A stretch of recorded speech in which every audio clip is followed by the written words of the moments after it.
The son the king had prayed for. The son the queen had failed to give him. And yet the woman who bore him was not a queen. She wasn't even Henry's wife. She was Bessie Blount, alone, hidden away from court, a shameful secret. Meanwhile, Catherine of Aragon, Queen of England, endured several unsuccessful, heartbreaking labors. She bore the brunt of the blame for not giving Henry a son. Courtiers whispered behind her back, fingers pointed at her. Yet the woman who finally gave Henry what he wanted, a healthy boy, was shut away. Bessie was kept in a tower, away from public eyes. Her triumph became isolation. Was it truly a son Henry needed, or was it his pride that demanded the world bend to his will? That he get everything he wanted because he was King of England? So why did he disgrace Bessie when she gave him exactly what he wanted? And what happened to her and her son afterward? Shropshire, England, 1498. A baby girl is born to Sir John Blount and his wife, Catherine. They name her Elizabeth, though everyone calls her Bessie. Her father serves King Henry VII closely, even fighting alongside him in France. The Blount family has access, influence, a future. But here's something most people don't know. Bessie's mother, Catherine, married at 10 and gave birth to Bessie at 16. A teenage mother raising a daughter, almost like sisters rather than mother and child. Catherine barely knew how to be a woman herself when Bessie arrived. Maybe that's why what happened next became possible. Maybe that's why no one protected Bessie from what was coming. As Bessie grew, one thing became clear: she was beautiful. Not just pretty, beautiful in a way that turned heads, a face that people remembered. There are very few surviving portraits of her, but every written account agrees: pale skin, full lips, a face that radiated life and energy. In Tudor England, beauty was currency, especially for girls. And if you had connections to the royal court, beauty could buy your family a better future. At 12, Bessie was sent to court. Her position, lady-in-waiting to Queen Catherine of Aragon, Henry VIII's first wife. Being chosen as a royal lady-in-waiting was like winning the Tudor lottery. Hundreds of families competed. It meant status, wealth, marriage prospects, but the selection process was brutal. Girls had to pass tests in beauty, grace, manners, conversation. Could she dance? Play music? Entertain nobility without embarrassment? Bessie didn't just pass, she excelled. Her musical skills impressed everyone. Her dancing was exceptional. She moved through court as though she'd been born there. 1514, Henry VIII is 23. He doesn't look like the bloated, diseased tyrant we know from later portraits. He's athletic, handsome, intelligent. Flaming auburn hair. Bright eyes that light up when he's excited. He rides horses, justs, dances at court masquerades until dawn. These masquerades are legendary, costume parties where nobility drinks, dances, indulges in behavior they'd never admit to openly. During one, Henry notices a girl dancing, graceful, even sensual, moving like the music lives inside her. Her energy is infectious. Everyone watches. Henry can't look away. That girl is Bessie Blount, now 13. Here's where the story turns uncomfortable. By most historical estimates, Henry was pursuing Bessie romantically when she was barely a teenager, 13 or 14 at most. Tudor girls often hit puberty later than modern children, due to poor nutrition and harsh living conditions. Bessie may have still looked like a child, but Henry didn't care. He was the king. He could have anything he wanted, and he wanted her. Kings were supposed to keep affairs discreet. You could have a mistress, but you didn't parade it around. Henry tried. He really did. But his passion for Bessie threatened to spill over. Historian Philippa Jones later wrote that Henry's feelings for her were dangerously intense. He was supposed to view mistresses as casual entertainment. Instead, he was falling for a teenage girl. July 1514. Henry sends Bessie's father £146, over $200,000 today. A gift, a thank you, essentially buying off the father so the affair could continue without interference. Disgusting. But Bessie had a major problem that most of Henry's other mistresses didn't: she was unmarried. Most royal mistresses were married women. If they got pregnant, everyone could pretend the baby belonged to her husband. Scandal avoided. Bessie had no husband, no protection. If something went wrong, she was completely exposed. Yet Henry showered her with gifts anyway: love letters in his own hand, expensive jewelry, fine clothes, special treatment at court. He played the role of a chivalrous knight, courting his lady. How could a 13-year-old girl resist the attention of a king? How could she even understand what was happening? While Bessie enjoyed Henry's attention, another woman suffered: Queen Catherine of Aragon. Practical, deeply religious, devoted to her husband, she was failing at the one job that mattered in Tudor England: giving Henry a son. Catherine became pregnant repeatedly, but lost child after child. Miscarriage after miscarriage, each breaking her heart and disappointing Henry a little more. Finally, in 1516, Catherine gave birth to a healthy baby girl, Mary, the future Queen Mary I. Henry smiled, celebrated, pretended to be happy. But inside, he was devastated. He needed a son, an heir. In Tudor England, a woman ruling was almost unthinkable. Chaos seemed inevitable. Henry worried: what if Catherine could never give him a son? What if he died without a male heir? While Catherine suffered, praying, crying, and trying desperately to please her husband, Bessie was living the high life. Their affair continued for years, much longer than most of Henry's relationships. He kept coming back to her. Then, in late 1518, everything changed. Bessie realized she was pregnant. Think about that moment. You're maybe 17. Unmarried.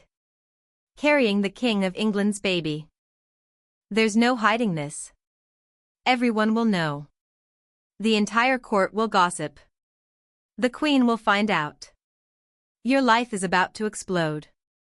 Catherine of Aragon was pregnant at the same time.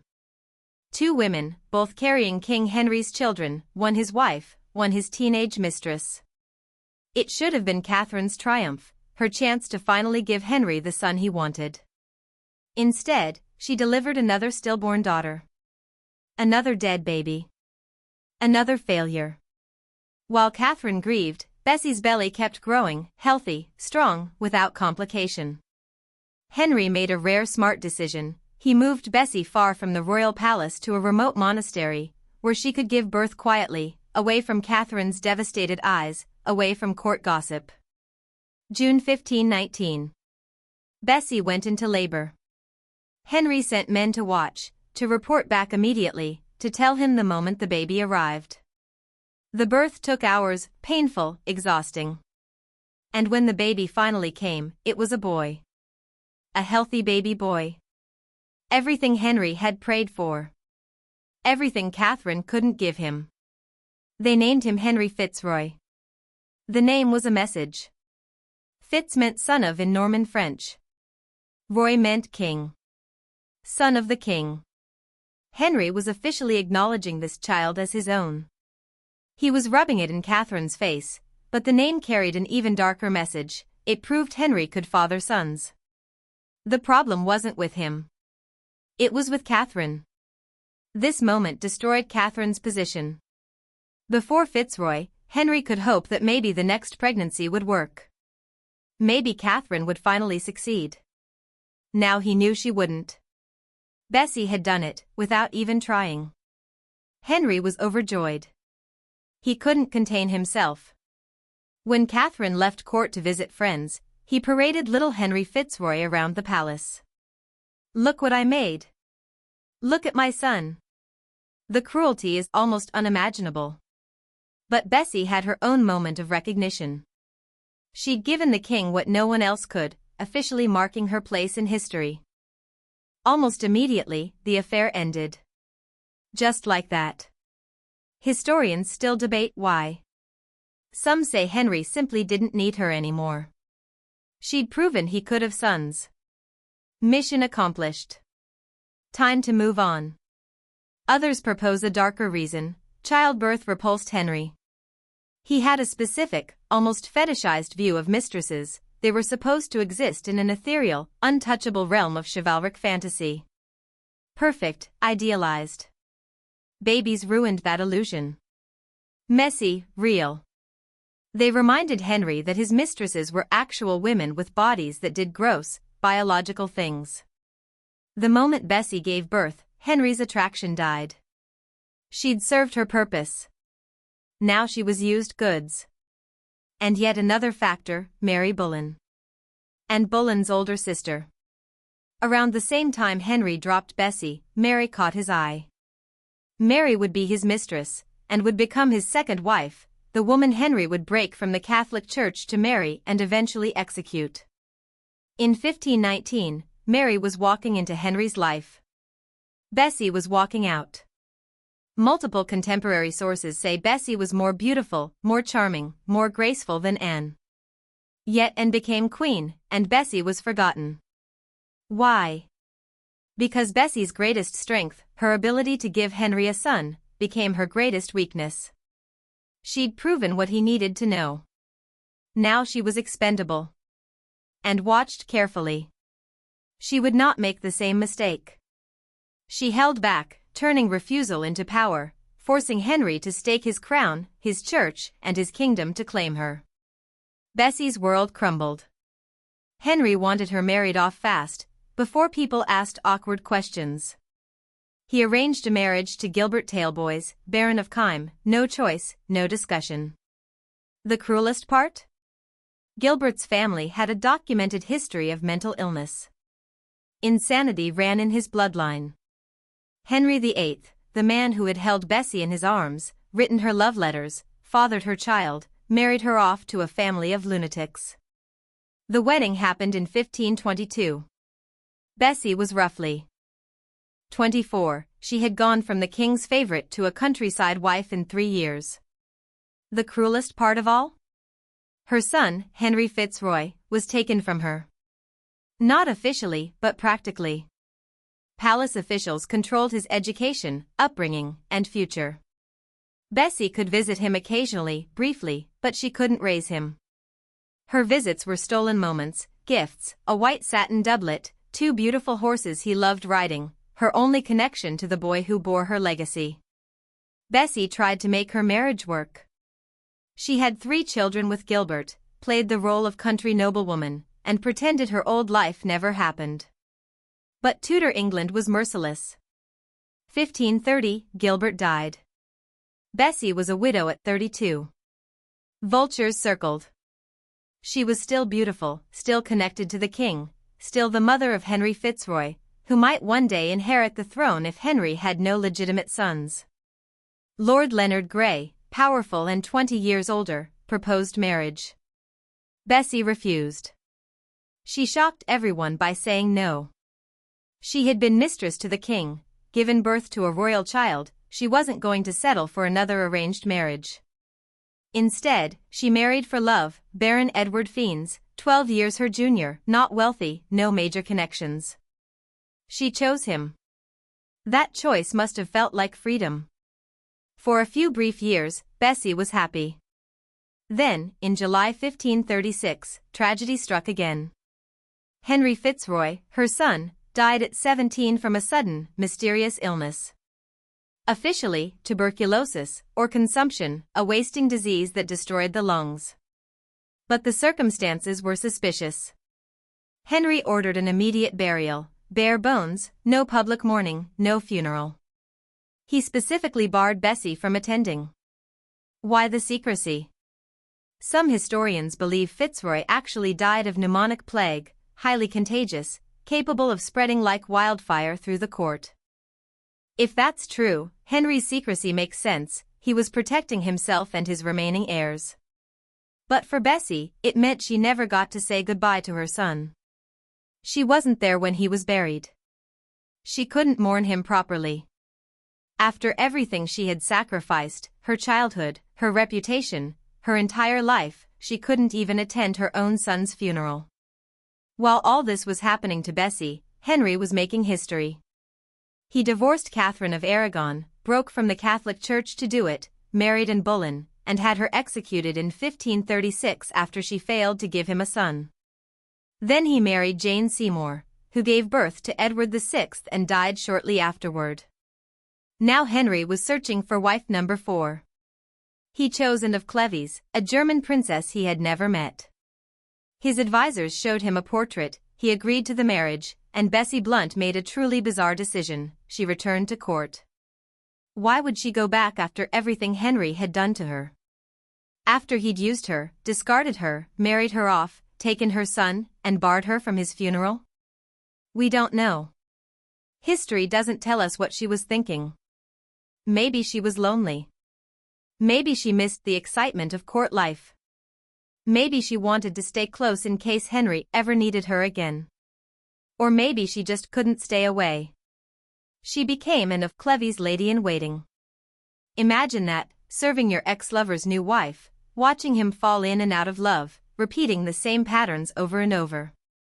Bessie started getting sick, a mysterious illness no one could diagnose, severe enough that she had to leave court and return home to recover. She never served another queen. By 1539, maybe 1540, Bessie Blount was dead. She was only 40 or 41 years old. The exact date of her death is unknown. The cause is disputed. Some historians think it was tuberculosis, the same wasting disease that killed her son. Others think she may have died shortly after giving birth to her third daughter, Margaret, with Edward Fiennes, possibly from childbirth complications. No one knows where Bessie Blount is buried. Her grave is lost, unmarked, forgotten. The woman who proved Henry VIII could father sons, whose child set off a chain reaction that led to Catherine of Aragon's divorce and England's break from the Catholic Church, she didn't choose any of this. She was 12 when her parents sent her to court, 13 when the king noticed her, maybe 14 when the affair began. By modern standards, she was a child. Everyone around her, her parents, the courtiers, the king himself, used her, her beauty, her youth, her body. When she had served her purpose, they threw her away. Yet something often overlooked: Bessie and Henry exchanged New Year's gifts for years after their affair ended, documented in court records. What that meant of affection, obligation, or simple courtesy, we don't know.